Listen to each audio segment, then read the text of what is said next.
نحمده ونستعينه ونستغفره ونعوذ بالله من شرور أنفسنا ومن سيئات أعمالنا من يهده الله فلا مضل له ومن يضلل فلا هادي له وأشهد أن لا إله إلا الله وحده لا شريك له وأشهد أن محمدا عبده ورسوله أما بعد فإن خير الحديث كتاب الله وخير الهدي هدي محمد صلى الله عليه وسلم وشر الأمور محدثاتها وكل محدثة بدعة وكل بدعة ضلالة وكل ضلالة في النار أعوذ بالله السميع العليم من الشيطان الرجيم من همزه ونفخه ونفسه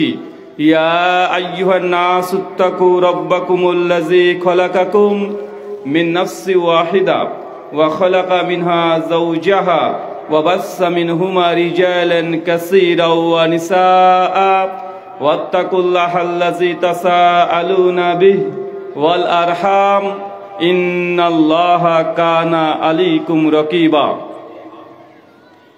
সমস্ত প্রশংসা সেই মহান সত্তা আল্লাহ সুবহানাহু ওয়া তাআলার জন্য, যিনি আমাদের সৃষ্টি করেছেন। শুধু সৃষ্টি করেননি, এই পৃথিবীতে সহস্র কোটি মাখলুকাত সৃষ্টি করার পরেও যিনি আমাদের এই মানব জাতিকে সর্বশ্রেষ্ঠ জাতি, সর্বশ্রেষ্ঠ মাখলুকাত এবং সর্বশ্রেষ্ঠ নবী মুহাম্মদে আরবি সাল্লাল্লাহু আলাইহি ওয়াসাল্লামের উম্মত হিসেবে প্রেরণ করেছেন, সেই মহান সত্তা আল্লাহ সুবহানাহু ওয়া তাআলার সংক্ষিপ্ত শুকরে সুজুদ আদায় করি তার নিজেরই শেখানো ভাষা দিয়ে। সকলে এক বাক্যে পড়ি আলহামদুলিল্লাহ। বাংলাদেশ আহলে হাদিস আন্দোলনের উদ্যোগে এবং আহলে হাদিস যুব সংঘের পরিচালনায় আজ এই ইসলামী মহাসম্মেলন 2025 বগুড়া জেলা। আজকের এই আলোচনার সভাটিকে সফল করার জন্য যারা সার্বিক দিক দিয়ে সাহায্য এবং সহযোগিতা করেছেন, তাদের প্রত্যেকের নাম স্বতন্ত্রভাবে নিয়ে শুকরিয়া আদায় করা সম্ভব নয়। তারপরেও যারা অর্থ, শ্রম, অক্লান্ত পরিশ্রম, দোয়া এবং পরামর্শ দিয়ে সহযোগিতা করেছেন, আল্লাহ সুবহানাহু ওয়া তাআলা তুমি তাদের প্রত্যেকের নেক নিয়াত এবং নেক আমলগুলোকে কবুল করে নাও, সকলে পড়ি আমিন। মহান সত্তা আল্লাহ সুবহানাহু ওয়া তাআলার কাছে দোয়া, এই প্রার্থনা, আল্লাহ সুবহানাহু ওয়া তাআলা আমরা মানুষ, আমরা কম বেশি ছোট বড় ভুল, ত্রুটি বিচ্যুতি, গুনাহ, পাপ, অন্যায় করে থাকি। আজকের এই মহাসম্মেলনের ওসিলায় আমাদের পেছনের ছোট ছোট গুনাহগুলোকে তুমি ক্ষমা করে দাও, সকলে পড়ি আমিন। সম্মানিত সুধী, বাদ আসর থেকেই বিভিন্ন আলোচক তারা এই মহাসম্মেলনে আলোচনা উপস্থাপন করতে শুরু করেছেন। পরবর্তীতে আলোচনা হবে। আজকে যে বিষয় গুরুত্বপূর্ণ আপনাদের সামনে আলোচনা করব, সংক্ষিপ্ত পরিসরে আলোচ্য বিষয় মুসলিম উম্মার মতভেদের কারণ। কি বললাম, কথা বলেন। আজকে গোটা বাংলাদেশ চাচ্ছে যে আমার সমস্ত মুসলিম জাতি আজকে আমরা একটা প্ল্যাটফর্মে আসি। চান কি চান না? সবাই বলি যে আমাদের ঐক্যবদ্ধ হওয়া উচিত, কিন্তু কিভাবে ঐক্যবদ্ধ হব? কেউ নিজের জায়গা থেকে আমরা এক ধাপ সরে আসতে চাই না। আমরা কি চাই? আমরা চাই না। মানে সকলে আমরা বলছি যে মুসলিম জাতি আমরা ঐক্যের প্ল্যাটফর্মে সবাই চাই, কিন্তু কিভাবে আসবেন? কেন আসতে পারছেন না? যতক্ষণ না পর্যন্ত এই বিষয়গুলো নিয়ে পর্যালোচনা করা না হবে, ততক্ষণ পর্যন্ত মুসলিম উম্মার মধ্যে এই মতভেদ থেকে কখনোই কোনোদিন সম্ভবই নয় যে আপনি একটা প্ল্যাটফর্মে আসবেন। তবে আপনাকে একথা বলি যে গোটা বিশ্ব জগতে মুসলিম জাতির যতগুলো দল, মত, পথ, পদ্ধতি, ইসলাম, মতবাদ, দর্শন তৈরি করেছে, যতগুলো দল আছে, প্রত্যেক দলকে এক করা এটা খুব টাফ এবং কঠিন বিষয়। আমি মনে করি এটা সম্ভবই হবে না। কেন? কারণ আল্লাহ নবী বলছেন, সুনান আবু দাউদ কিতাবুল ফিতান হাদিস নাম্বার 4597, সুনান তিরমিজি কিতাবুস সুন্নাহ হাদিস নাম্বার 2676, আল্লাহ নবী বলছেন বনী ইসরাইল যেমন 72টি দলে বিভক্ত হয়েছে, আমার উম্মত হবে 73টি দলে। কত দলে? কতগুলো দলে? 73টি দলে। কুল্লুম ফিন্নার, প্রত্যেক দল যাবে জাহান্নামে। আল্লাহ নবী তারপরে বলছেন ইল্লা মিল্লাতুন ওয়াহিদা, একটা দল, একটা জামাত, তারা যাবে জান্নাতে। মানে এতগুলো দল হবে এটাই ঠিক। আপনি যদি মনে করেন যে না সব দলকে ভেঙে একটা দল করব, এটা কি সম্ভব? এটা সম্ভব হবে কখনো? আরে যদি সম্ভব করতে যান নবীর হাদিসটাকে কি বলবেন? আমাদের নবী আলাইহিস সালাম তিনি তো ওহীর ভিত্তিতে কথা বলতেন। তিনি যে কথাটা বলেছেন এটা ওহীর ভিত্তিতে, যে উম্মাতের মধ্যে মতভেদ হবে, মানুষ দলে দলে বিভক্ত হবে, মানুষের মধ্যে অনেকগুলো দল হবে। আপনি যদি মনে করেন সমস্ত দলকে এক জায়গাতে নিয়ে আসবো, এটা কোশ্চিনকালে সম্ভব না। কিন্তু আপনাকে সবচেয়ে হকপন্থী জামাত যেটা, সেটাকে চিনে রাখতে হবে। কিভাবে চিনবেন? আল্লাহ নবী বলছেন মা আনা আলাইহি ওয়া সাহাবী, যারা আমার পথ অনুকরণ করে চলেছে, যারা আমার সাহাবীদের মানহাজ তাদের পথে অনুসরণ করেছে, এরা যে জান্নাতি দল। তার মানে আপনাকে এতটুকু বুঝেন, দল হবে এটা নিশ্চিত হবে কি হবে না?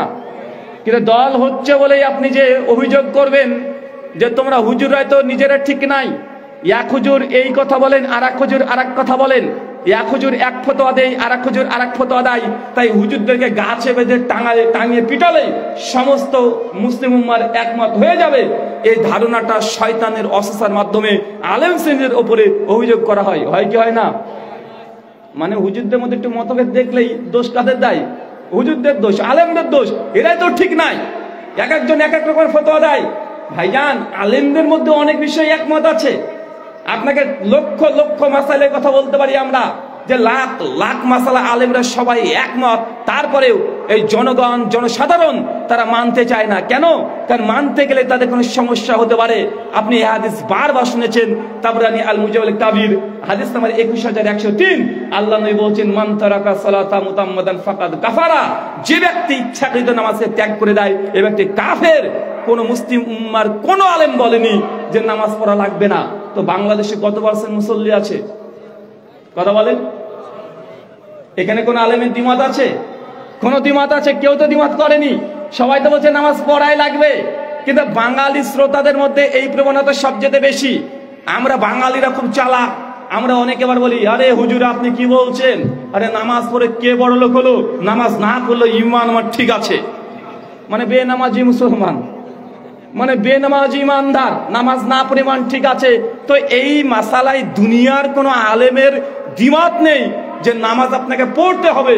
কিন্তু বাঙালিরা নামাজ পড়ি আমরা, কত পার্সেন্ট মুসলমানরা নামাজ পড়ি?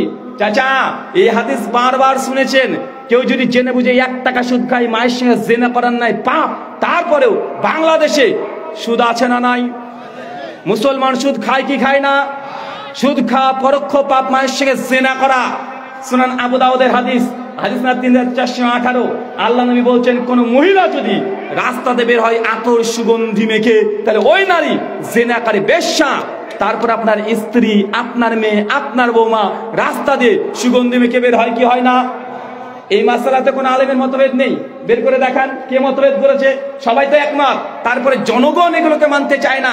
সূরা নিসার 11 থেকে 21 নম্বর আয়াত, আল্লাহ বলেছেন যদি বাবা মারা যায় তাহলে ওয়ারিস, তার পরিবারের যারা মেয়ে আছে মানে আপনার বোন, বাপের সম্পত্তির ভাগ পাবে।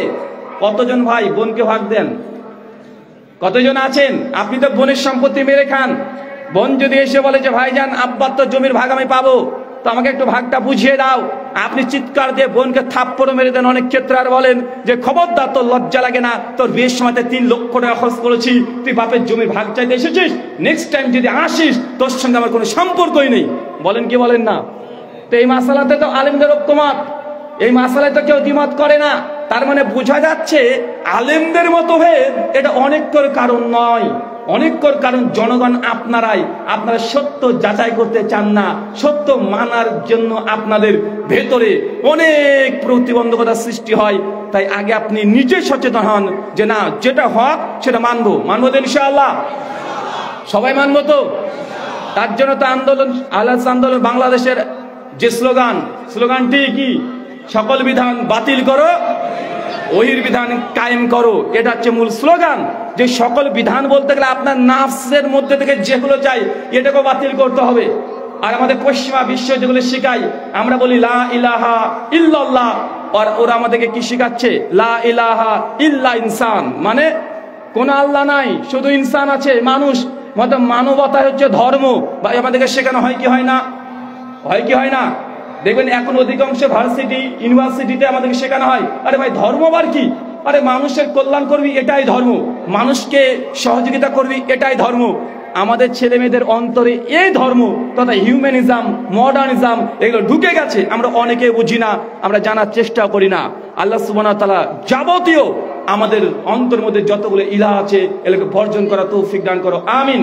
সম্মানিত সুধী, মুসলিম উম্মার অনেক কারণ, প্রথম কারণ যদি কিছু হয় সেই কারণটা হচ্ছে উৎসগত ভিন্নতা। কি বললাম বলেন তো? উৎস মানে কি? Source, reference. ইসলাম যে মানবেন, কোথা থেকে মানবেন? একজন ব্যক্তিকে বলছেন যে ভাইজান আপনি মুসলমান দাবি করছেন, তো আপনি কি মানেন? ও বলছে কোরআন শুধু মানি, হাদিস মানার দরকার নাই। এই ফিতনা বাংলাদেশে আছে না নাই? এখন যে কোরআনকে শুধু ওহী মনে করে হাদিসকে রিজেক্ট করে দেয়, বাতিল করে দেয়, এখন বলেন তো এই ব্যক্তির সঙ্গে আমাদের মতপার্থক্য হবে কি হবে না? কেন? কারণ উৎসই ভিন্নতা। ওরা বলছে কোরআনটাই যথেষ্ট, হাদিস মানার দরকার নেই। যখন উৎস ভিন্নতা চলে আসবে অটোমেটিক আদার্স বিষয়গুলোতে মতভেদ 100% আসবে।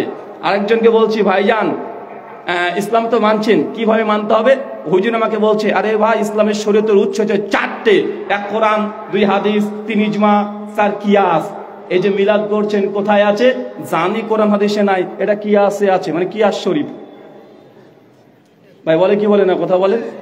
যখনই আহলুল হাদিসদের সঙ্গে তাদের কোনো মাসালা বা আকাইদ নিয়ে ডিবেট হচ্ছে বা আলোচনা হচ্ছে বা তাদের সঙ্গে আমাদের প্রতিবন্ধকতা সৃষ্টি হচ্ছে, আহলে হাদিসরা বলছে যে আমাদের নিকটে কোরআন এবং সহিহ হাদিস এটাই হুজ্জাত, আর উম্মতের কোনো বিষয়ে ইজমা যদি থাকে এটা হুজ্জাত। কিন্তু প্রত্যেক মানুষ নিজেরা দাবি করছে এটা কিয়াস, এটা ইজমা। যতগুলো শিরক এবং বিদআত আছে ইজমা কিয়াসের ক্যাটাগরি ফ্যাকাল্টিতে ফেলে দিয়ে ওটা জায়েজ করে নিয়ে চলে যাচ্ছে, আছে না নাই? তার মানে উৎসগত ভিন্নতা হলেই অটোমেটিক মতভেদ তৈরি হয়ে যাবে। যদি মুসলিম উম্মাহ উৎস যদি সবার এক হতো, এত দল, এত মত, এত পার্থক্য হতো না। আল্লাহ নবীর সেই হাদিস মুয়াত্তা মালিক হাদিস নাম্বার 1664, মিশকাত হাদিস নাম্বার 186, শেখ আলবানী সনদকে মুরসাল সহিহ বলেছেন। এর মুসনাদ হাদিস আছে মুস্তাদরাক আল হাকিম হাদিস নাম্বার 364। আল্লাহ নবী বলছেন তারাকতু ফিকুম আমরাইন, আমি তোমাদের মধ্যে দুটো জিনিস ছেড়ে গেলাম। এক কিতাব আল্লাহ, আল্লাহর কিতাব। 2 কি? কথা বলেন। 2 কি? সুন্নাতে রাসূলুল্লাহ আর নবীর সুন্নাত। নবী বলছে দুটো জিনিস ছেড়ে গেলাম। এক শ্রেণীর মানুষ বলছে না একটা জিনিসকে আঁকড়ে ধরতে হবে, আর একজন বলছে 4টে জিনিসকে আঁকড়ে ধরতে হবে। যখন 4টে জিনিসকে আপনি আঁকড়ে ধরেছেন তারপরে বলছে শুধু এই 7টাকে ধরলেই হবে না, এরপরে আবার 7টা মাযহাব আছে, তার মধ্যে যে কোনো একটা মানতে হবে। বলা হয় কি হয় না? আবার 4টে মাযহাব তো মানলাম, বলছে 4 মাযহাব মেনে শুধু ক্ষান্ত হতে হবে না, এর মধ্যে আবার 7 তরিকা আছে না নাই? 4 তরিকা মেনেছেন, ওই 4 তরিকা বলছে এরপরে শুধু 4 তরিকা মানলে হবে না, লোকাল পীর সাহেবের কাছে বায়াত হতে হবে। তারপরে শুরু হয়ে গেল বাংলাদেশের যত 10 লাখ পীর আছে, এতগুলো পীর আর এতগুলো তরিকা। ভাই বলেন তো এখন ইসলামের পাবেন কোথা থেকে? এটা মহা মুসিবত রে ভাই। একটা যদি অমুসলিম আজকে যদি বলে যে ভাইজান আমি কালেমে শাহাদাত পাঠ করতে চাই, ইসলাম ধর্ম গ্রহণ করতে চাই, উনি ইসলাম ধর্ম গ্রহণ করবে, তখন কোথায় যাবে? ইসলাম ধর্ম তো গ্রহণ করেছে, বেশ ভালো কথা। এখন এই ইসলাম ধর্ম গ্রহণ করেছে ডাক্তার জাকির নায়েকের ধরেন কোনো বক্তব্য শোনার পরে ডাক্তার জাকির নায়েকের একটা বক্তব্য আছে দেখবেন মুসলিম উম্মার একতা। এই বক্তব্যের মধ্যে তিনি প্রায় 1 ঘন্টা আলোচনা করার পর তিনি বলছেন যে সালাতের মধ্যে সহিহ বুখারী 780 নম্বর হাদিস জোরে আমিন বলতে হবে, 780, 81, 82, 83। ডাক্তার জাকির নায়েক বলছেন ডান হাত বাম হাত ডান হাতের উপর রেখে আলা সাদরিহি বুকের উপরে বাঁধবেন। আবু দাউদ 759, সহিহ খুজাইমা 479। তিনি এই আলোচনা শুনে একজন অমুসলিম নতুন ইসলাম নিয়ে এসেছেন, ইসলাম কবুল করেছে। কবুল করার পরে যদি এলাকার আমাদের আশেপাশে যেসব মসজিদ আছে ওই মসজিদে যদি সালাত আদায় করতে যায়, ইমাম সাহেব বলেছেন গয়রিল মাগযুবি আলাইহিম ওয়াস-সাল্লিন, আর ওই নবমুসলিম বলেছে আমিন। ইমাম নামাজের সালাম ফিরানোর শেষে কে রে তুই কে রে, কোথা থেকে আসলি? মঞ্চ মঙ্গল গ্রহ থেকে এসেছে। ভাই এমন আছে না নাই, কথা বলেন। আমিন বলার জন্য হাজার হাজার যুবকদেরকে মসজিদে ইমাম সাহেব, খতিব সাহেব, এলাকার সমাজের মানুষ তাকে পিটিয়েছে, এর দৃষ্টান্ত আছে না নাই? এখন কোন নবমুসলিম যদি আমিন বলে তাকেও বিপদে ফেলে দেয়, ও বিপদে পড়ে যায়। ইমাম সাহেব তখন বলে যে কি ব্যাপার, তুমি নতুন নবমুসলিম হয়েছো না? জি আলহামদুলিল্লাহ। বলছে মাশাআল্লাহ, আল্লাহ তোমার জাহান্নাম থেকে বাঁচিয়েছে। তবে ভাইজান দেখো তুমি যে মুসলিম হয়েছে এত কিছু তো বুঝবে না, আসলে আমাদের ইসলামের মধ্যে 4টে দল আছে, 4টে মাযহাব আছে। এই 4 মাযহাবের মধ্যে যদি এক মাযহাব না মানো তুমি কিন্তু জাহান্নামে যাবে। আবার লোকটা হাঁটাটা গাড়ি বলে কি রে ভাই, আরে আমি অমুসলিম থেকে মুসলিম হয়েছি জাহান্নাম থেকে বাঁচার জন্য। হুজুর আবার কি বলে যে ইসলামের মধ্যে আবার 4টে দল আছে, এই 4-এর মধ্যে এক মাযহাবে যদি না যায় তাহলে আমাকে আবার জাহান্নামে যেতে হবে। ও তো ভয়ে তো বুক মানে হার্ট অ্যাটাক করার মতো অবস্থা। বলছে হুজুর তাহলে কি করবো? বলছে একটা মাযহাব মানতেই হবে। তো হুজুর কোন মাযহাব মানবো? তো বাংলাদেশে আছে হানাফি মাযহাব। আমি নাম নিয়ে কাউকে অপমান করতে চাচ্ছি না চাচা, আমি জানি আপনার কষ্ট হবে, কিন্তু বুঝার চেষ্টা করেন, এটাই রিয়েলিটি, বাস্তবতা। ইসলাম কাজকে আমরা কোথায় নিয়ে চলে গেছি, কোথায় নিয়ে চলে গেছি। এখন উনি বলছেন যে তাহলে হানাফি মাযহাব বেশি, আলহামদুলিল্লাহ হানাফি হয়ে যাও। এখন হানাফি হয়ে গেছে। কিছুদিন পর বাংলাদেশের জগৎ বিখ্যাত বক্তা, আমি নাম তার নিলাম না, উনি চিৎকার মেরে বলছে যে ব্যক্তি বলে নবীজি মাটির তৈরি সে কাফের, সে জাহান্নামী, তার বউ অটো তালাক। ভাই বাংলাদেশে ফতোয়া আছে না নাই? আছে না নাই? আর এই ফতোয়া আছে। ওই বেচারা মুসলিম, ও তো শুনেছে তার মসজিদের খতিবের কাছ থেকে যে নবীজি মাটিরই তৈরি, আর এটাই সে বিশ্বাস করে, অত শত তো বুঝে না। কিন্তু ওই বক্তা তখন রাত্রিবেলাতে চশমা পরে বক্তব্য দিয়ে বলছে যে ব্যক্তি বলবে নবীজি মাটির তৈরি সে কাফের, জাহান্নামী, ইহুদির দালাল, তার বউ অটো তালাক। বেচারা শুনে তো ভাবছে কি রে ভাই, এ তো আমি বলি। আমার হুজুরের, আমার মসজিদের হুজুরও বলে। হুজুরের কাছে গিয়েছে, হুজুর এখান থেকে বক্তব্য শুনেন। তো ইনি যে বলছে নবীজি নূরের তৈরি, কিন্তু আপনি বলেছেন মাটির তৈরি, কোনটা ঠিক? ইনিও তো হানাফি, আমরাও তো হানাফি, তো দুই হানাফি, দুই কোয়ালিটি কেন? উনি তখন বলছেন যে বাবা আসলে আমাদের হানাফিদের মধ্যে 4টে ভাগ আছে। কয়টা ভাগ? 4টে ভাগ আছে। হানাফি দেওবন্দি, হানাফি বেরলভি, হানাফি জামাতি, হানাফি ফুরফুরা, আছে না নাই? বলছে এর মধ্যে হক্কানি হানাফি যেটা সেটাকে নিতে হবে। ওরা তো কবর পূজারি, ওরা তো মাজার পূজারি, মানে এই কোয়ালিটির হানাফি বলছে। ভাই আমি কষ্ট দিতে যাচ্ছি না, রিয়েলিটি বুঝেন, এটা চাই না। আপনাকে আয়না দেখাচ্ছি, আপনি কষ্ট পেন না, কষ্ট পাওয়ার জন্য বলছি না। আল্লাহ নেই বলেছেন 73টা দল হবেই হবে, 72টা যাবে জাহান্নামে, একটা দল যাবে জান্নাতে। এখন এই হাদিস সবাই আমরা বলি, কিন্তু আসলে সে জান্নাতি দলের তাদের যে বৈশিষ্ট্য কি হবে, নবী কোনো নাম বলে যায়নি যে হানাফি বা আহলে হাদিস। নবী বৈশিষ্ট্য বলে গেছে। কি বলে গেছে কথা বলেন? বৈশিষ্ট্য বলে গেছে। মান আলাইহি ওয়াস সাহাবী, যারা নবীকে মেনেছে আর নবীর আসহাব তথা সাহাবীদের পথে চলেছে, এরাই জান্নাতে যাবে। এখন আপনি চিন্তা করে দেখেন, নবীর জামানায় এই যতগুলো দলমত পথ পদ্ধতি দেখেছেন, একটা কি ছিল কথা বলেন? এখন এই বেচারা বলছে তাহলে আমি এখন কি করি? উনি তখন বলছেন ওরা তো কবর পূজারি, মাজার পূজারি, ওই দিকে যাওয়ার দরকার নেই, আমরা হচ্ছে আসল হাক্কানি হানাফি। তো কি হানাফি? বলছে দেওবন্দি হানাফি। বলে কি বলে না ভাই? আবার বলছি কষ্ট পায় না, কষ্ট দেওয়ার জন্য বলছি না, বুঝেন বিষয়টা। এরপরেই উনি তো খুব ঠিকঠাক, সব কিছু ঠিকঠাক, নামাজ পড়ছে। এখন দেওবন্দি হানাফি, আলহামদুলিল্লাহ, মাশাআল্লাহ, সুবহানাল্লাহ, সব ঠিক আছে, কোনো সমস্যা নেই আমাদের, কোনো সমস্যা নেই। কিছুদিন পর পাশের মসজিদে তাবলিগ জামাত এসেছে। এসে তখন বলছে মাগরিবের পরে, শুনুন বাদ মাগরিব ঈমান এবং আমলের কথা হবে, আপনারা সকলে বসে যাবেন, ইনশাআল্লাহ অনেক ফায়দা হাসিল হবে। আসে কি আসে না কথা বলেন? এখন ও বেচারা করেছে কি, নতুন নবমুসলিম হয়েছে, বেশ ভালো, মাশাআল্লাহ, দিনের প্রতি টান আছে, মহব্বত আছে, ও তখন বসে গেছে। একটু পর তখন যিনি তাবলিগ জামাতের আমির, উনি তখন বলছে বাবা তুমি শুনলাম নতুন নবমুসলিম হয়েছো? হ্যাঁ জি উস্তাদ, নতুন নবমুসলিম হয়েছি। তো বাবা নিজে জাহান্নামের আগুন থেকে বাঁচতে হবে, মানুষকে জাহান্নামের আগুন থেকে বাঁচাতে হবে, এই জন্য তোমাকে চিল্লাতে যেতে হবে, মানুষকে দাওয়াত দিতে হবে, মানুষকে দিনের পথে আনতে হবে। নতুন নবমুসলিম, তার ইমানি জজবা আলাদা। ওই ঠিকই তো বলছে। তো হুজুর এখন কি করতে হবে? বলছে তোমার নামটা কিন্তু এক চিল্লা লিখে নিলাম। ঠিক আছে লিখে নেন, গোটা জীবন তো দিয়েছি ইসলামের জন্য, এক চিল্লার কি? নাম লিখে দিয়েছে। কিছুদিন বেচারা চিল্লায় চলে গেছে, জুব্বা হাব্বা তসবিহ তাহলিল করে উনি চলে আসছেন। এসে তখন পাশের মসজিদে নামাজ পড়তে শুরু করেছেন। ওই মসজিদের ইমাম তো বলছে বাবা তুমি তো নবমুসলিম না? হ্যাঁ হ্যাঁ উস্তাদ আমি নবমুসলিম। আচ্ছা তুমি এই তাবলিগে গিয়েছিলে না? জি জি জি জি উস্তাদ তাবলিগে গিয়েছিলাম। তো কোন তাবলিগ? সাতপন্থী না জুবায়েরপন্থী? বাংলাদেশে আছে না নাই কথা বলেন? কোন তাবলিগ গিয়েছো? বলছে আমি তো সাতপন্থীতে গেছি। বুঝছে রে ওটা তাবলিগ না, ওটা জাহান্নামের রাস্তা।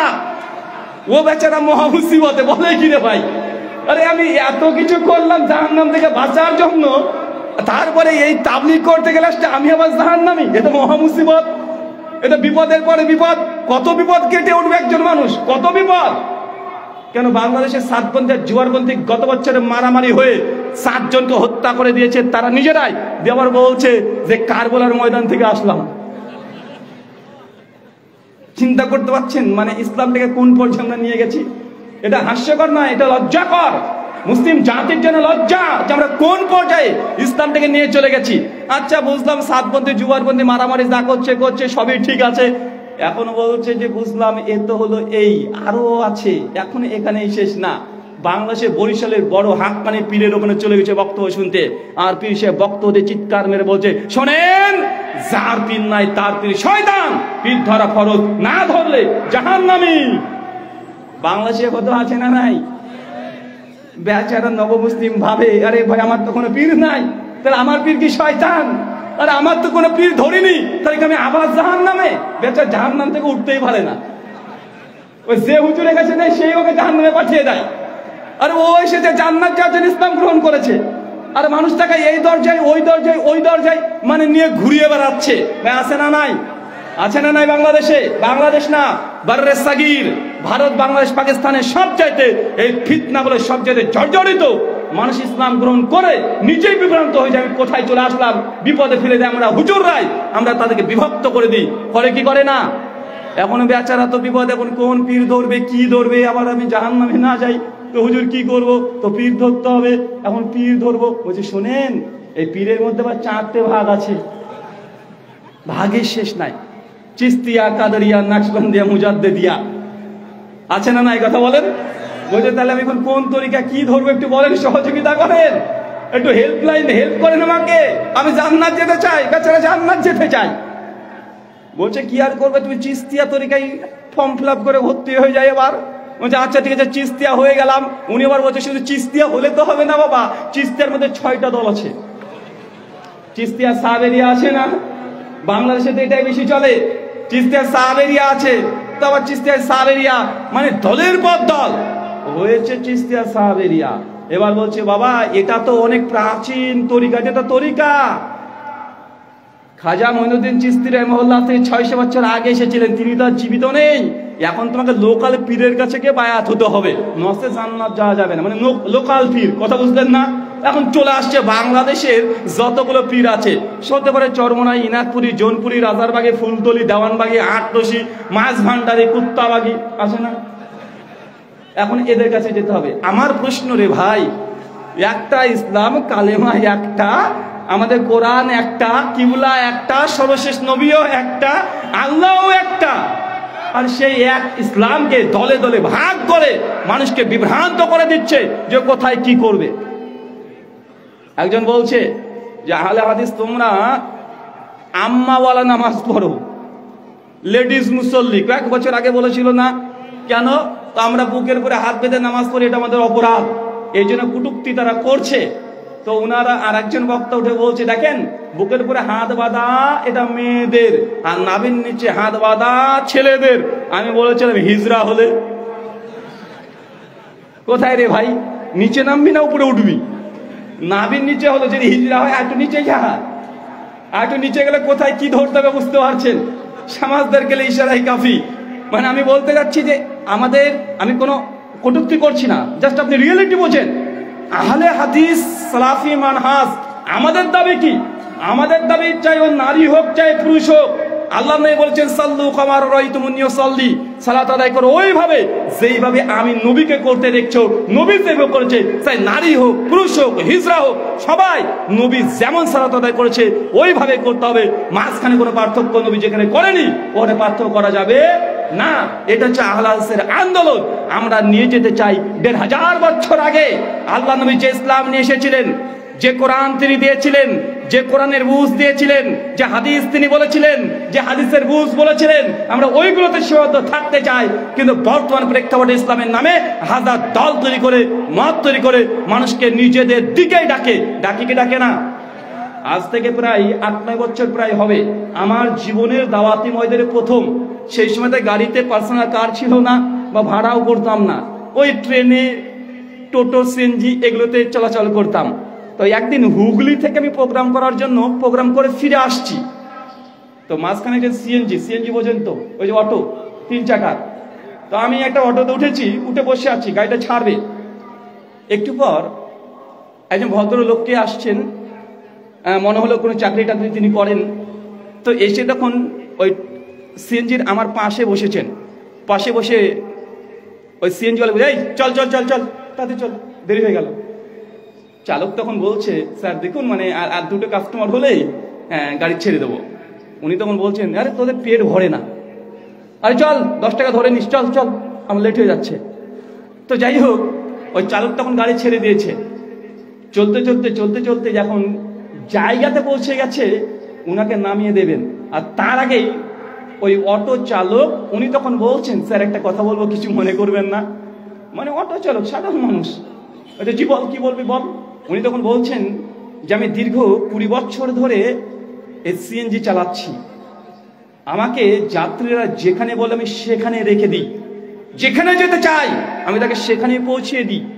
কোনোদিন যদি রাস্তা যদি ভুল হয়ে যায়, আমি প্যাসেঞ্জারের উপরে অতিরিক্ত কোনো চার্জ বসাই না। ভুল আমার হলে আমি এবার ঠিক রাস্তাতে নিয়ে গিয়েও তাকে গন্তব্যে ঠিক পৌঁছিয়ে দিই। কিন্তু আপনারা যেসব নেতা না, আপনারা যদি মানুষ যেটা চাই সেটা যদি করতেন, তাহলে কখনোই মানুষ সেটা বিভ্রান্তের মধ্যে পড়তে না। মানে কথার গভীরতা আপনি বুঝতে পারেননি। উনি বলছেন, এই নেতা বলতে শুধুমাত্র এই রাজনীতির নেতাকে বলছি না, আমি ধর্মীয় নেতা। আরে মানুষ চাই জান্নাত যেতে, আর হুজুর চাই মাজারে টাকা দেওয়ার জন্য ও ব্যস্ত হয়ে গেছে। মানুষ চাই জান্নাত যেতে, সাধারণ জনতা, আর হুজুর ডাকছে আমাদের দিকে, আমার দিকে আসো, আমার মাযহাবে আসো, আমার তরিকাতে আসো। ভাই বলে কি বলেন না, কথা বলেন, আছে না নাই? ওই টোটো চালক বলছে যে আমাকে যে মানুষ যেই গন্তব্যে যেতে চায় আমি টাকার বিনিময়ে তাকে সেখানে পৌঁছে দিই। কিন্তু এই যতগুলো নেতা আছে, নেতৃত্ব দেয়, তারা যদি জনগণ যা চায় তাই যদি করে দিত, নিজের স্বার্থের দিকে না তাকাতো, তাহলে আজকে গোটা বিশ্বটা আজকে অনেক সুন্দর হয়ে যেত। আজকে দেখবেন যত কিছু সমস্যা হয় আমাদের নেতৃত্বের জন্য হয়, কি হয় না, কথা বলেন। যোগ্য নেতা পাওয়া খুব মুশকিল, যোগ্য নেতা পাওয়া খুব মুশকিল। আলহামদুলিল্লাহ আহলে হাদিস বাংলাদেশ গোটা বাংলাদেশের কোনায় কোনায় তারা পৌঁছে গেছে। তাদের নেতৃত্বের মধ্যে কোনো ঝামেলা বা দ্বন্দ্ব এগুলো চলে না, কিন্তু অনেক কিছু আছে নেতৃত্ব নিয়ে দ্বন্দ্ব হয়, কি হয় না, কথা বলেন। তাই লোভ লালসা অনেক ভয়ঙ্কর জিনিস। আল্লাহ সুবহানাহু ওয়া তাআলা আমাদের বোঝানোর তৌফিক দান করুন, আমিন। সম্মানিত সুধী, মুসলিম উম্মাহর মতভেদের প্রথম কারণ উৎসগত ভিন্নতা। কয়েক বছর আগে আমাদের পশ্চিম বাংলা, মানে ইন্ডিয়া, পশ্চিম বাংলাতে, আমি ঢাকারও খবর শুনেছিলাম এরকম একটা ঘটনা। হোটেলটার নাম নিলে আবার কেস টেস করে দিবে নাকি, নিয়ে নি, সুলতান ডাইনিং আছে না ঢাকাতে, রাজশাহীতে আছে না নাই, রানীর বাগানের সামনে আছে, ওখানে আছে।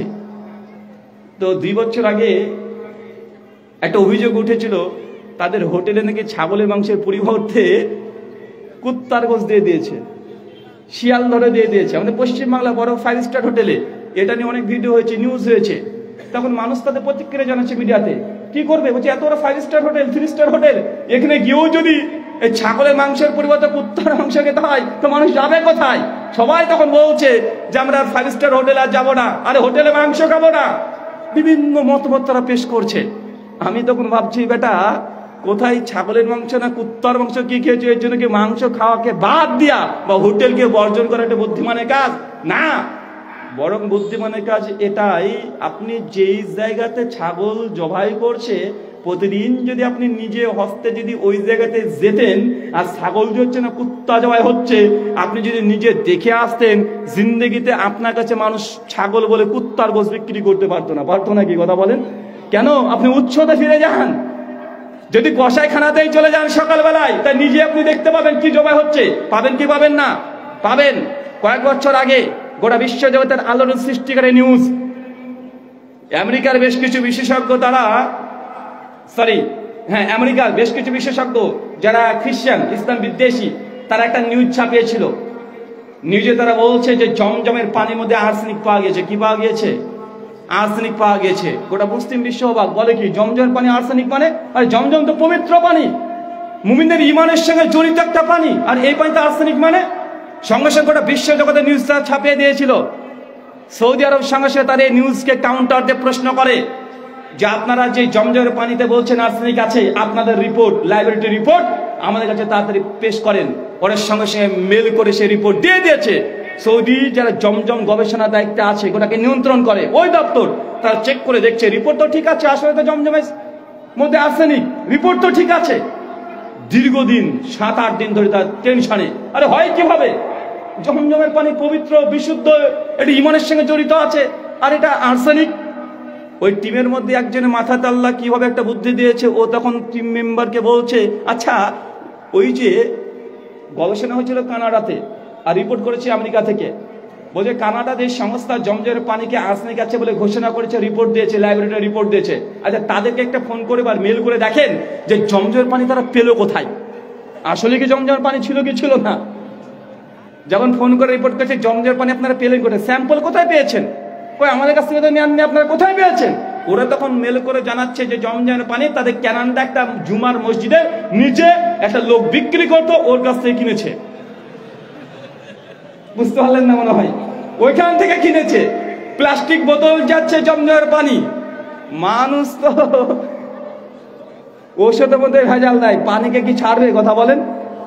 এখন ওরা বুঝতে পারলো যে ব্যাপারটা কোথায় সমস্যা, ডাল মে কুছ কালা হে, কালা নেই হে বলকি পুরা ডাল ই কালা হে। সঙ্গে সঙ্গে সৌদি আরব তদন্ত কমিটি তারা বলছে যে আমরা একটা স্যাম্পল পাঠাচ্ছি, এই স্যাম্পলটা দেখে রিপোর্ট করে তারপর আমাদেরকে জানান আপনি ওখান থেকে পানি কেন নিয়েছেন। কারণ কতদিন পর ওই বোতল জাত করে প্লাস্টিক বোতলের মধ্যে রেখে দিয়েছে, তো আর্সেনিক হতেই পারে, ব্যাকটেরিয়া হতেও পারে। যদি জমজমের পানি খাঁটি বিশুদ্ধ না অশুদ্ধ জানতে হয়, তা জমজম থেকে নিঃসৃত পানি, এই পানিকে নিয়ে টেস্ট করেন। সৌদি সরকার সঙ্গে পাঠিয়ে দিয়েছে সেই কানাডার ওই দপ্তরকে। আজ প্রায় 7 বছর হয়ে গেল, তারা এখনো রিপোর্ট দেয়নি। বুঝতে পারছেন না কি হয়েছে, তার মানে 7 বছর হয়ে গেলে রিপোর্ট পরবর্তী সময় দেয় নাই যে কি হয়েছে, মানে তারা কোনো আর্সেনিক পায়নি। তো তুমি বেটা কানাডার কোন দোকানের মধ্যে বসে আছে, ওইখান থেকে জমজমের পানি যদি নাও তুমি আর্সেনিক পাবেই পাবে। এটা হচ্ছে উৎস, যখনই কোনো সমস্যা হবে উৎসতে ফিরে যান, উৎসতে ফিরে গেলেই সমাধান হবেই হবে। আমাদের ভারতবর্ষের পশ্চিমবাংলার সিলেবাসের বই আমাদেরকে পড়ানো হয়েছে গঙ্গার জল অতীব পবিত্র এবং খাঁটি। আর গঙ্গা মানে হিন্দু দাদারা খুব সেন্সিটিভ, তাদের ধর্মের দিক থেকে তারা মাথা মনে করে। তো আমরা পড়েছি গঙ্গার জল পবিত্র খাঁটি বিশুদ্ধ, যেন আমরা বলি জমজমের পানি, ওরা গঙ্গার পানিকে তাই বলে। তো একদা আমি হুগলিতে প্রোগ্রাম করতে যাচ্ছি, ব্রিজের নিচ দিয়ে গঙ্গা বয়ে যাচ্ছে। আমার ইচ্ছে হলো যে গঙ্গার পানি নিয়ে এত করেছি মাথা, এখানে মানুষ পয়সাও ফেলে, টাকা দেয়, দানও দেয়, মান্যত করে, একটু গঙ্গার পানিটা দেখে আসি। আমি ট্রেন থেকে নেমে ওই গঙ্গার পানি দেখার জন্য ব্রিজের নিচে নেমেছি, নেমে দেখছি যা দুর্গন্ধ, কুত্তা ভেসে বেড়াচ্ছে। ওই গন্ধে ওখানে টেকাই মুশকিল, গন্ধে আপনি দাঁড়াবেন, কালো কুচ্ছিত পানি। এখন বলেন তো ওই জায়গাতে দাঁড়িয়ে যদি গঙ্গার পানিকে আমি জাস্টিফাই করে বলি যে গঙ্গার পানি তো পড়েছে বিশুদ্ধ, এখানে তো দুর্গন্ধ, এই জাজমেন্ট কি ঠিক হবে? না, কারণ গঙ্গার পানি বিশুদ্ধ না অশুদ্ধ জানতে হলে গঙ্গোত্রী হিমদাহ থেকে মুখ নিঃসৃত সেই পানি আপনাকে দেখতে হবে এটা বিশুদ্ধ না অশুদ্ধ। কারণ এই গঙ্গার পানি আজ থেকে কত মাঠ ঘাট নদী নালা গ্রাম গঞ্জ পানি দিয়ে ব্রিজের তল দিয়ে যাচ্ছে, এত রাস্তা অতিবাহিত করতে করতে গঙ্গা পানি তার বিশুদ্ধতা হারিয়েছে, নোংরা দুর্গন্ধ হয়ে গেছে। তাই এখানে দাঁড়িয়ে গঙ্গার পানিকে জাজ করা এটা মূর্খতা ছাড়া কিছুই নয়। তাই ইসলামকে যদি জানতে চান, এতগুলো দল ফিরকা মাযহাব এগুলো দেখে জাজ করতে গেলে ইসলামের কিছুই পাবেন না। ইসলাম যদি জানতে চান একদম যেতে হবে উৎসতে, কোরআন এবং সুন্নাতে সাহাবীরা কিভাবে মেনেছে ওইখানে ফিরে যান, ইনশাআল্লাহ যত মতভেদ সব সমাধান হবে। উৎস থেকে খাওয়ার চেষ্টা করেন। ওই দোকানের ফুটপাতে দাঁড়িয়ে অনেকদিন খেয়েছেন, ওখানে খেলে আপনাকে ধুলি বালিও খেতে হবে। যদি খেতে চান বিশুদ্ধ জায়গাতে বসে খেতে হবে। আর ইসলাম কোরআন সুন্নাহ এটা হচ্ছে সর্বাধিক। এখানে প্রত্যেক মুসলমান মুমিনের ঈমান আছে, এর চাইতে বিশুদ্ধ সহি আর কোনো কিছু নাই। আল্লাহ সুবহানাহু ওয়া তাআলা তোমাদেরকে এই কথা বোঝার তৌফিক দান করো, আমিন। মুসলিম উম্মার মতভেদের দ্বিতীয় ছোট্ট একটা কারণ বলি, সেটা হচ্ছে বুজুর্গি। কি বলেন তো বুজুর্গি বুঝেন? মানে এই যে পয়েন্টটা বললাম এটা আলেম ওলামাদের সমস্যা, আর এই বুজুর্গি ভাব এটা হচ্ছে জনগণের সমস্যা, মানে আপনাদের সমস্যা। ধরেন আপনাদের এলাকাতে কোন এক বুজুর্গ ব্যক্তি আছে, এলাকায় 2 বছর ধরে বৃষ্টি হয়নি, আর এলাকার মুসল্লি তখন চলে গেছে, ইমাম সাহেব 2 বছর বৃষ্টি হয়নি, ইমাম সাহেব মাঠগুলো সব ফেটে ফেটে যাচ্ছে, 2 বছর বৃষ্টি হয়নি, ইমাম সাহেব একটু দোয়া করে দেন না। ইমাম সাহেব তখন করেছে কি, তিনি আলেম মানুষ, তখন বলছে আচ্ছা ঠিক আছে, আগামী রবিবারে আমরা ঈদ ময়দানে গিয়ে আমরা নামাজ পড়বো, ইস্তেসকা সালাত আদায় করবে। এখন ইমাম সাহেব সালাত আদায় করার জন্য চলে গেছে। আর আপনারা খুব ভালোভাবে জানেন, যখন ইস্তেসকা সালাত আদায় করা হয় পোশাককে উল্টো করতে হয় না, পোশাক উল্টো করতে হয়, হাতকে উল্টো করতে হয়। নামাজ টামাজ পরে এইভাবে দোয়া করছে, মানুষ অবাক, বাপ রে বাপ, কিন্তু সাত টেখানে বাবার নাকি রে ভাই, জামা উল্টো করে পড়েছে। ও তো সুরেত বুঝে না জনগণ, হাতকে উল্টো করে দোয়া করতে শুরু করে দিয়েছে। আর দোয়া করার সঙ্গে সঙ্গে আল্লাহ সুবহানাহু ওয়া তাআলা আসমান থেকে অঝোর ঝরে বৃষ্টি দিয়ে দিয়েছে। এরকম হয় কি হয় না? তখন আম জনতার সাধারণ মানুষ বলে, বাপ রে বাপ, দেখেছিস কত বড় আল্লাহর ওলি, কত বড় বুজুর্গ, আরে 2 বছর ধরে বৃষ্টি হয়নি, একটু দোয়া করেছে আর হুজুরের কথা আল্লাহ শোনে, মানে হুজুরের সঙ্গে আল্লাহর ডাইরেক্ট কানেকশন আছে। অতএব এই হুজুর আজ থেকে আল্লাহর ওলি হয়ে গেল। আছে না নাই? এখন দেখছে কয়েক বছর পরে আমি সেই এলাকায় গিয়েছি, বা কোনো বড় আলেম একজন গিয়েছেন, মাদানি একজন আলেম গিয়েছেন, বাংলাদেশ থেকে বড় আলেম গিয়েছেন, গিয়ে তখন বলছে দেখেন আপনাদের এই যে এই কর্মটা কেন করছেন, আর এটা তো ঠিক নয়, এটা তো কোনো সময় নাই। গ্রামবাসী মানুষ আপনি বললেই হবে নাকি, আরে আমাদের ওই হুজুর বলেছে এটা জায়েজ, আর আপনি না জায়েজ বললে হবে নাকি? বলছে আরে ভাই এই দেখো কোরআনের আয়াত দেখো, এটা করা যাবে না, দেখো কোরআনের আয়াত দেখো, হাদিস দেখো। বলছে আরে তুমি কত বড় হুজুর হয়েছো, কত বড় তুমি আলেম হয়েছো, তুমি জানো আমাদের ওই পীর সাহেব আকাশ থেকে পানি নামিয়েছে 2 বছরে 2 বার। তুমি কত বড় আলেম হয়েছো দেখি, বাপের বেটা হয়েছো, একবার আকাশ থেকে পানি নামাও দেখি। ভাই এমন আছে না নাই? মানে কোন পীর সাহেব কোন বুজুর্গি করলো, এই বুজুর্গিকেই তারা দলিল বানায়। মানে আমার কাছে কোনো এই কারামত অলৌকিক ঘটনা কিছু নেই, অথবা আমি যতই কোরআনের কথা বলি, হাদিসের কথা বলি, আমার কথাকে ডিসএগ্রি করে দিবে, তারা গ্রহণ করবে না। কিন্তু যার বুজুর্গি আছে তাকে তারা আল্লাহর ওলি মনে করে। আমি এই জন্য বলেছিলাম যদি তাই হয়, আমাদের কলকাতাতে নামবেন শিয়ালদা স্টেশন, 50 টাকা ভাড়া নিবে, বলে দিবেন কালীঘাটে যাব। কালীঘাটে গিয়ে দেখবেন ন্যাংটা সাধু বসে আছে, আর অনেক তার কাছে যাই, মানত করে, আর যা চাই তাই পাই। তো ওকেও কি আল্লাহর ওলি বলবেন নাকি? আমাদের হিন্দু দাদাদের মধ্যে তো এইসব তো বুজুর্গি আছে, আসে না নাই? খ্রিস্টান ব্যাপটিস্ট চার্চে চলে যাবেন, সেখানে অনেক বুজুর্গি দেখে। ভাইজান বুজুর্গি তখন সত্যের মানদণ্ড নাই। বুজুর্গি যদি সত্যের মানদণ্ড হতো, আবু বকর, ওমর, ওসমান, আলী, 4 খলিফায়ে আউয়াল, এই 4 জন খলিফা, এদের চাইতে আশিকে রাসূল, এদের চাইতে মুসলমান সবচেয়ে উচ্চ মানের ইমানদার ব্যক্তি দুনিয়াতে কে আছে? তাদের জীবনীতে কয়টা বুজুর্গি পেয়েছেন? কয়টা পেয়েছেন বুজুর্গি? একজন বক্তা বলছে, বাবারে আমার পীর সাহেব কত বড় আল্লাহর ওলি, এখন ওই করে ওয়াজ করছে। বলছে একদিন আমরা রাত্রি হতে প্রোগ্রাম করে আসছি, গভীর রাত্রি, ঝড় বৃষ্টি শুরু হয়ে গেছে, কঠিন ঝড় বৃষ্টি। যখন দাঁড়িয়েছি নদী পার হতে হবে, মাঝপথে দেখছি এত ঝড় বৃষ্টির কারণে নৌকো আছে কিন্তু মাঝি নেই। চিৎকার মেরে ডাকলাম, মাঝি ভাই। মাঝি ভাইয়ের কোনো সারা শব্দ নেই, কোনো মাঝিও নেই। এত ঝড় বৃষ্টি, এত বিদ্যুৎ চমকাচ্ছে চতুর্দিকে, ভীত সন্ত্রস্ত হয়ে গেলাম। পীর সাহেবকে বললাম যে পীর সাহেব কিভাবে রাত্রি আজকে পার হব? পীর সাহেব তখন বলছে, বাবা তোর কাছে জায়নামাজ আছে? জি পীর সাহেব আছে। বলছে আমাকে দে এবার। তো জায়নামাজটা দিয়ে দিয়েছি, পীর সাহেব নিচে পেতে দিয়েছেন। তখন পীর সাহেব আমাকে বললেন যে বাবা তুই জায়নামাজে দাঁড়া, চোখ বন্ধ কর, আর আমার নামকে স্মরণ করতে থাক। আমি সঙ্গে সঙ্গে জায়নামাজে দাঁড়িয়ে পীর সাহেবের নাম স্মরণ করতে শুরু করলাম। পীর সাহেব জায়নামাজে উঠে দাঁড়ালেন, আমি চোখ বন্ধ করে থাকলাম। একটু পর দেখছি জায়নামাজ উঠতে উঠতে উঠতে উঠতে নদী পার করে দিল। এটা হচ্ছে পীর সাহেবের কি কারামত। আমি বলেছি যে বেটা পীর সাহেবের এই কারামতের ঘটনা বর্ণনা করেছে বা লিখেছে, এই বেটা কয়েকশো বার আলিফ লাইলাও দেখেছে। এই আলিফ লাইলার ঘটনাকে পুরোটা ঝেড়ে দিয়েছে। কথা বুঝতে পারছেন না? মানে পুরো আলিফ লাইলার, মানে আগেকার জীবনে, আগেকার যত পীর সাহেব দেখবেন, পীর সাহেব কাসাসুল আম্বিয়া প্রায় 150 পীরের জীবনী আছে। কতগুলো? প্রায় 150 পীরের জীবনী আছে। কাসাসুল আম্বিয়া এই কিতাবের মধ্যে বাংলা বাজার থেকে ছাপানো হয়েছে, বইটা নিয়ে দেখবেন। প্রত্যেক পীরের জীবনীতে কমন কারামত, পীর সাহেব কোনো না কোনো কারণে একবার উড়েছেন। কেন বলেন তো? কেন? কারণ এই পীরগুলো সব আজ থেকে 400 বছর আগেকার, আর সেই সময় বিমান টিমান আবিষ্কার হয়নি। মানুষ আকাশে উড়ার কথা খুব চিন্তা করতে পারতো না, তার কাছে অলৌকিক মনে হতো। তার জন্য পীর সাহেবের জীবনীতে উড়ার ঘটনাগুলো বেশি লিখে রেখেছে, যে কত বড় পীর, পীর মানে উড়তে হবে। আমি এর জন্য বলেছিলাম যে বাংলাদেশে পীর আছে না নাই? হাক্কানি পীর আছে না নাই? আমার সাদা মনে ভাই কাদা নাই। আমি শুধু এতে চাই যে বাংলাদেশ রাজশাহী বিমানবন্দরে পীর সাহেবকে আমার টাকা দিয়েই টিকিট করে দিব, আমিও চাপবো, পীর সাহেবও চাপবে, বিমানে চাপবো, যাব হচ্ছে আর এক পীর সাহেবের যে বিমানবন্দর আছে, কি ঢাকা শাহজালাল বিমানবন্দর আছে না নাই, পীরের নামেই আছে। আকাশপথে যখন মিডিলে থাকবো অনেক উঁচুতে, মাঝপথে পীর সাহেবকে ধাক্কা দিয়ে গেট থেকে নামিয়ে ফেলে দেবো। পীর সাহেবকে শুধু এতটুকু করে দেখাতে হবে, সুন্দর করে বিমানবন্দর ঢাকাতে এসে ল্যান্ড করতে হবে। কারামত তো এটা। আপনাকে যদি বিমান থেকে ফেলে দিই, আপনি কোন দিকে পড়বেন? নিচে তো পড়বেন নাকি? তো নিচে পড়া তো আর কারামত না। কারামত কোনটা? কারামত এটা যে সুন্দর ভাই ধীরে ধীরে আপনি একদম এই ল্যান্ড করবেন। তো এইরকম কোন পীর সাহেব বাংলাদেশে আছে নাকি? তো আগেকার পীর এত কারামত দেখাতে পারতো, এত দেখাতে পারতো। এখনকার পীরদের কারামত নাই কেন রে ভাই? কেন নাই? আগেকার পীর মানে কারামত, এখনকার পীর কোনো কারামত দেখাতে কেন পারে না?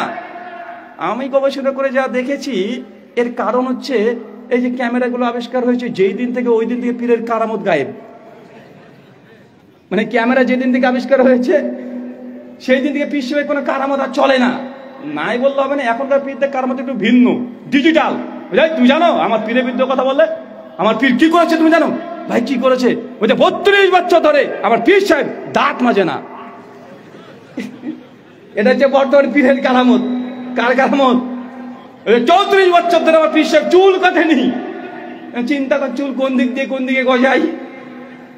এটা হচ্ছে বর্তমান পীরের কারামত। আল্লাহ সুবহানাহু ওয়া তাআলা এসব ফিতনা ফাসাদ থেকে আমাদের রক্ষা করে, সকলে বলি আমিন। সম্মানিত সুধী, দ্বিতীয় যে পয়েন্ট বলেছে, ভেলকিবাজি দেখিয়ে মানুষকে অনেক মানুষ সত্য থেকে বিমুখ করে দেয়।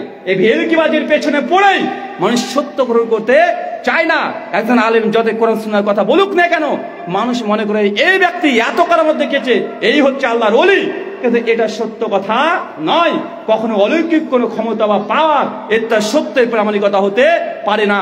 আল্লাহ সুবহানাহু ওয়া তাআলা আমাদের আমুন নাস, সাধারণ জনগণকে এইসব কথা বোঝার তৌফিক দান করো, আমিন। সালাফদের ফাহাম, তাদের বুঝ অনুযায়ী আমাদেরকে চলা তৌফিক দান করো, পড়ে আমিন। এই বলে আজকের মতো আলোচনা শেষ করলাম। ওয়ামা আলাইনা ইল্লাল বালাগ।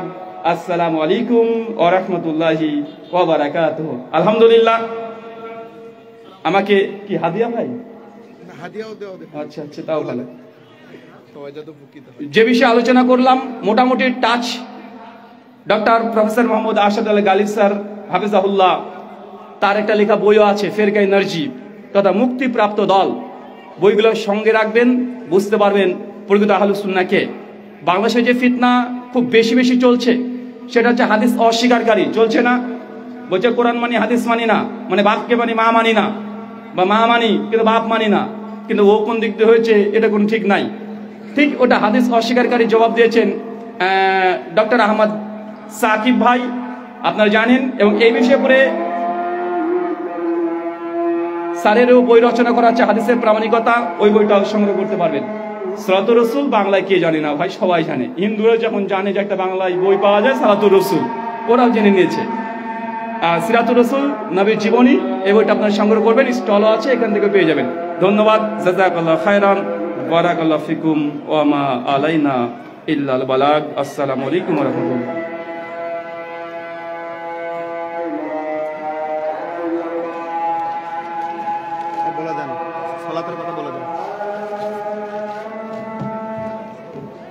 আলহামদুলিল্লাহ। সম্মানিত সুধী, আপনারা যাদের অজু নেই অজু করে নেন। এখানে এশার সালাতের জামাত হবে।